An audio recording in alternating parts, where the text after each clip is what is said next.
தொடக்கத்தில் பூமி வடிவமில்லாததும் காலியானதும் ஆழ்ந்த இருட்டில் மூடப்பட்டிருந்தது.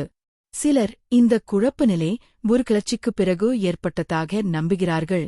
சாத்தானும் அவனுடன் விழுந்த தேவதூதர்களும் தேவனுடைய மூலமையான படைப்பில் குழப்பத்தை ஏற்படுத்தியதாக இருக்கலாம்.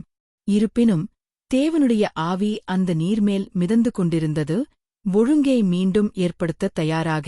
பின்பு தேவன் சொன்னார், வெளிச்சம் உண்டாகக் கடவதா என்று. உடனே வெளிச்சம் இருளை துளைத்து நுழைந்தது, தெளிவும் நம்பிக்கையும் வந்தது. தேவன் அந்த வெளிச்சம் நன்றாக இருந்ததை பார்த்தார். இது குழப்பத்தை மீறும் அவருடைய ஆற்றலின் அடையாளம். அவர் வெளிச்சத்தை இருளிலிருந்து பிரித்தார். வெளிச்சத்திற்கு பகல் என்றும் இருளுக்கு இரவு என்றும் பெயரிட்டார். உலகத்திற்கு ஒழுங்கையும் நோக்கமும் அளித்தார். மாலை கழிந்து காலை வந்தது. இதுவே முதல் நாள்.